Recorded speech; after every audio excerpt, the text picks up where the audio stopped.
এই সংসারে ভৌতিক বস্তুরও নিয়তি আছে। যারাই এই সংসারে আসে বা উৎপন্ন হয় তারা কিছুমাত্র সময় পর্যন্তই এখানে থাকতে পারে, আর তারপরে সেও লুপ্ত হয়ে যায়, অর্থাৎ সে নিজেও এই পঞ্চমহাভূতে সমাহিত হয়ে যায়। আমাদের সাথেও ঠিক এটাই হয়। সেই জন্যই ঈশ্বর দ্বারা প্রদত্ত এই উপহারের বিষয়ে ভাবুন, এই জীবনের বিষয়ে ভাবুন। ঠিক যেমন বিশ্বাস ভঙ্গ হলে কোনো ব্যক্তি আমাদের কাছে অপরিচিত হয়ে যান, ঠিক সেরকমই শেষ নিঃশ্বাস ত্যাগের পর এই শরীরও আমাদের কাছে পরই হয়ে যায়। তাই এই শরীর থাকাকালীন শ্রেষ্ঠভাবে একে সদ্ব্যবহার করুন, এই জীবনে শ্রেষ্ঠ কর্ম করুন। আর এই জীবনকে শ্রেষ্ঠভাবে যাপন করার জন্য কিছু কথা বোঝা প্রয়োজনীয়। যদি আপনি কারোর প্রশংসা করেন তাহলে পূর্ণ হৃদয় দিয়ে করুন। যদি আপনি হস্তক্ষেপ করে থাকেন তাহলে মস্তিষ্ক দ্বারা করুন। যদি আপনি সমীক্ষা করেন তাহলে বিবেক দ্বারা করুন। যদি আপনি ধন অর্জন করতে চান তাহলে নীতি অনুসারে চলুন। যদি জীবনযাপন করতে চান তাহলে রীতি মেনে করুন। আর যদি ঈশ্বরের ভজন করতে চান তাহলে ভক্তিভাব নিয়ে করুন। শুধু এই কথা মনে রাখবেন যে আপনার এই জীবন কিন্তু অনিশ্চিত কাল পর্যন্তই আছে। কতক্ষণ আছে সেটা কেউ জানে না। তাই কিছু মুহূর্ত যেটা যাপন করতে আমরা এখানে এসেছি, সেখানে ক্রোধ, অহংকার, ঈর্ষা, এইসব আবেগের কি গুরুত্ব বলুন তো? এগুলো ত্যাগ করুন। মানুষকে ক্ষমা করতে শিখুন। আস্তে আস্তে বিশ্বাস করতে শিখুন।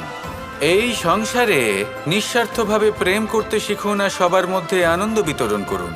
তাই এই সব গুণ যদি আপনি আত্মসাৎ করতে পারেন তাহলে আপনার জীবনে শুধু আনন্দ এবং আনন্দই বিরাজমান হবে। আসুন আমার সাথে ভালোবেসে বলুন, রাধা রাধা। কেউ আমাকে মাখন চোর বলেন, কেউ বা আমাকে মুরলী মনোহর বলেন, কেউ আমাকে যুদ্ধবিমুখ বলেন, কেউ বা আমাকে সুদর্শনধারী বলেন, কিন্তু আমি আসলে কে?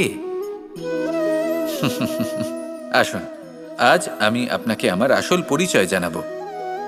বাড়িতে সুস্বাদু মাখন থাকা সত্ত্বেও গোপীদের কাছে সুমধুর ভালোবাসাপূর্ণ বকুনি খাওয়া যে ভালোবাসে, সেই হলো কৃষ্ণ। আঙুলে সুদর্শন চক্র থাকা সত্ত্বেও যে রথের লাগাম ধরে থাকবে সেই সিদ্ধান্ত নিয়েছে, সেই হলো কৃষ্ণ। দ্বারকার মতো অনন্য রাজমহল থাকা সত্ত্বেও সুদামার মতো সখা যার অত্যন্ত প্রিয়, সেই হলো কৃষ্ণ। যদি আপনার মনে প্রেম থাকে, আপনি প্রেম বিতরণ করেন, সবাইকে ভালোবাসেন এবং ভালোবাসা রক্ষার খাতিরে শস্ত্র হাতে নিতেও আপনি সক্ষম থাকেন, তাহলে আপনি হলেন কৃষ্ণ। আসুন আমার সাথে ভালোবেসে বলুন, রাধা রাধা। এই সংসারে একটা শব্দ আছে যার বিষয়ে মানুষ অত্যাধিক চিন্তা ভাবনা করে, আর সেই শব্দ হলো অস্তিত্ব, পরিচয়। প্রত্যেক ব্যক্তি এই সংসারে নিজের অস্তিত্ব করতে চায়। আর ছোট থেকে এটাই হয়। যখন আমরা শ্রেণীকক্ষে যাই, পড়তে যাই, তখন আমরা এটাই ভাবি যে আমরা নিজেদের অস্তিত্ব গড়ব, সুনাম অর্জন করব। সকল ব্যক্তি যাতে এটাই বলে যে এই হলো সর্বশ্রেষ্ঠ ছাত্র, আর এটাই আমাদের পরিচয়। কার্যক্ষেত্রেও আমরা ঠিক এটাই চেষ্টা করি, পরিশ্রম করতে থাকি এবং ভবিষ্যতে গিয়ে আমরা নিজেদের পরিচয় খুঁজে পাই। পরিচয়ের সাথে সাফল্য আসে, আর সাফল্যের সাথে আসে অস্তিত্ব। আর যখন এই দুটি সংযুক্ত হয়, তখন মানুষ অসফলতার কথা ভেবে ভয়ভীত হয়ে পড়ে। আর এটা ভাবতে থাকে যে যদি আমি অসফল হই তাহলে সেই পরিচিতির কি হবে, সেই নামের কি হবে, সেই সব কিছু যে আমি অর্জন করেছি তার কি হবে। সে ভয়ভীত হয়ে পড়ে, আর এই ভয়ের কারণে তার বিকাশ কোথাও না কোথাও অবরুদ্ধ হয়। সে শ্রেষ্ঠ কর্ম করা বন্ধ করে দেয় এবং শুধুই সুরক্ষিত থাকতে চেষ্টা করে।